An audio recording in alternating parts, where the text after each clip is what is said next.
So I would like to preface this entire video by saying that I am not a doctor of any kind. I have not talked to any neurologist, nor have I talked with any large ASD agency in the research for this video. All of that is to say, please take everything I say with a grain of salt.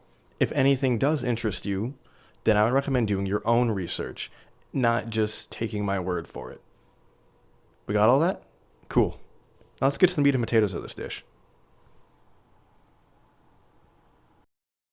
Tylenol does not cause autism.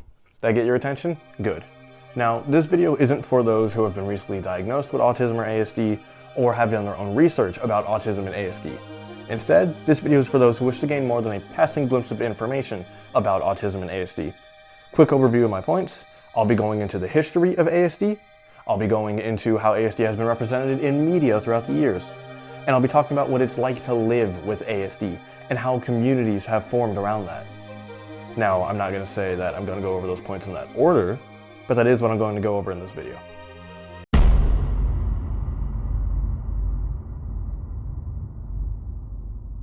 In recent years, there has been a massive increase in the number of autism and ASD diagnoses.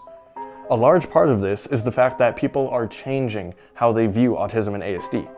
Changes in language, such as Asperger's no longer being used to describe certain autistic traits, and changes in expectations, where those with autism are not thought to be either gifted children or need assistance to live their entire lives, have made it so people who do have autism are a lot more accepting and willing to share this fact. Long story short, the general public is a lot more aware of the existence of autism. The thing is, I don't think they're more knowledgeable.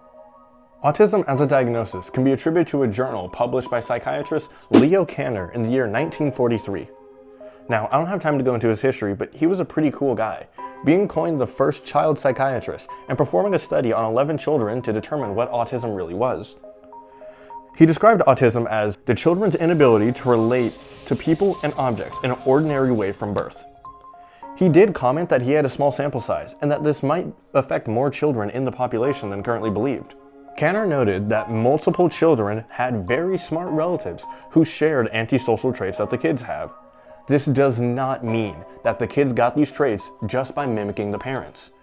Autism is something that, as far as we're currently aware of, can only be passed on genetically.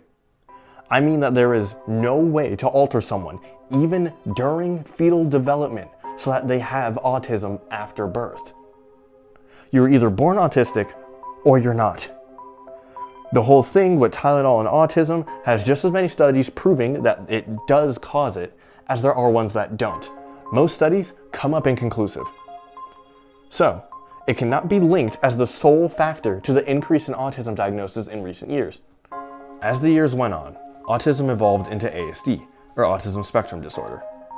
This new diagnosis would encompass other diagnoses, such as Asperger's and infantile autism. Because it's ASD, that implies that autism is, well, a spectrum. I think this is where people get confused. When they hear the term autism, they think of the two most extremes, those that are hypergeniuses and those that need assistance to live their day-to-day lives.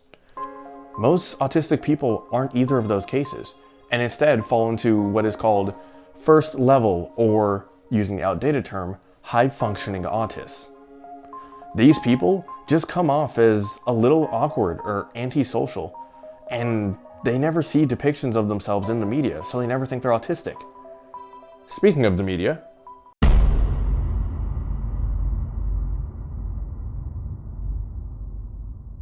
those with ASD get a really bad rap in the media. Not that they're demonized, but instead they're only ever shown as one of two things. The first is the gifted child, or hidden savant. These characters are super geniuses, but often unapproachable or antisocial to a really high degree. Characters like Rory from the Predator film of 2018 and Sheldon from Big Bang Theory fall into this archetype. The second is characters that need assistance to live their day-to-day lives. In the best case scenarios, these are just family members that, well, need assistance to do anything. In the worst case, they're shown as active hindrances to their neurotypical family members' lives. Music from the film of the same name is an example of this character. The biggest issue with all the characters I just mentioned is that they're really bad autistic representation. They exaggerate the autistic traits that are sometimes shown in autists, and only show off how they seem to neurotypical people. Something of note is that none of the characters I just mentioned were written by or with the assistance of people who actually have ASD, which no doubt plays in part to their poor writing and bad character representation. What I'm getting at with this whole segment is that people still have an outdated idea of autism, ASD, and autists, and the most well-known things about them are outdated stereotypes. Keep in mind, I only referenced fictional characters. There are even less celebrities who are well-known and autistic, with that being something that is well-known about them. But that isn't to say there isn't good character representation for autists.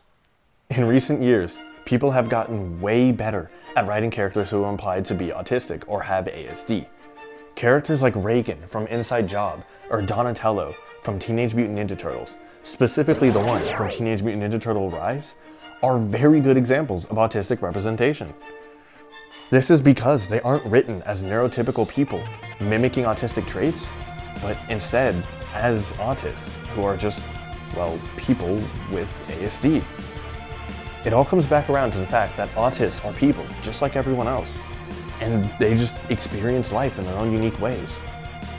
The quicker we can come to accepting that we are just people, the quicker we can all end up connecting with each other. That all begins with understanding.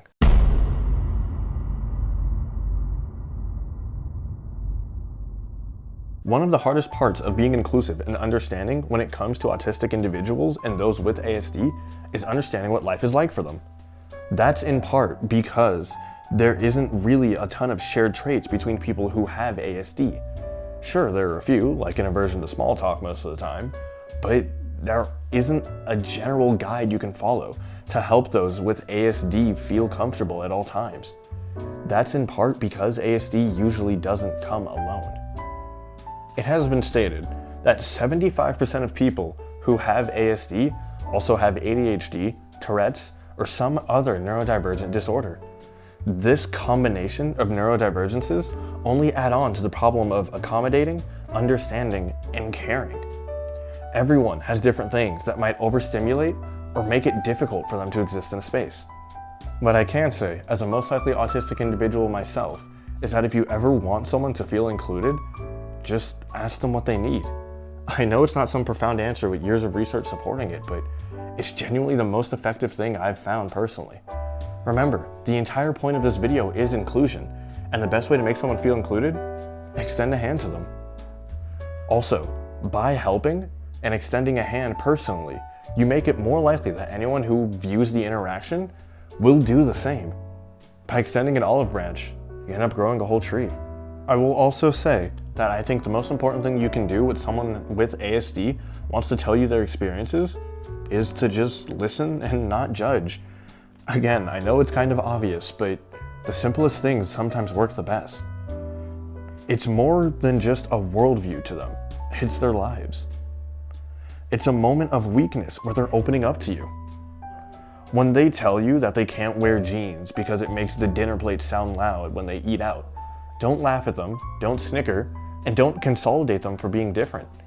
Instead, just affirm to them that they're human, like everyone else, and these traits just come with existing.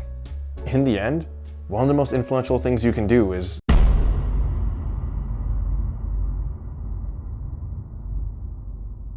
there is no shortage of foundations that you can support if you want to support ASD communities. But please, do make sure the foundations you're supporting are uplifting autistic people, allowing them to be themselves and not making them seem like normal people like certain foundations have in the past. One of the foundations I personally found that I would heavily recommend supporting is the Autistic Self-Advocacy Network.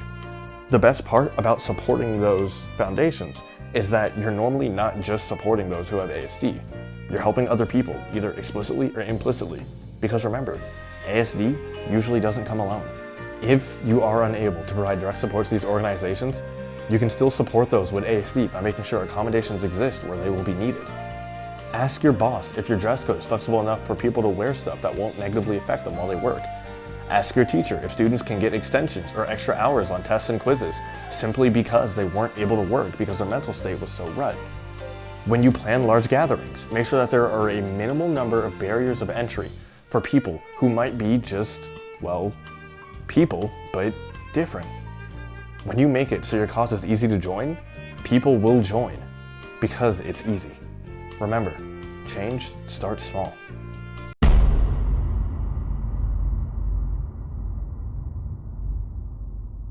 All in all, ASD is a very complex thing that affects everyone who has it very differently.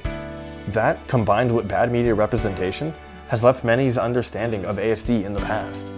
But times are changing, and I think it's time people should too. With the advent of social media, it has become easier than ever to hear first-hand life experiences from those who have ASD. Do a little bit of looking, a little bit of listening, a little bit of digging, and you'll find that they're people, just like everyone else.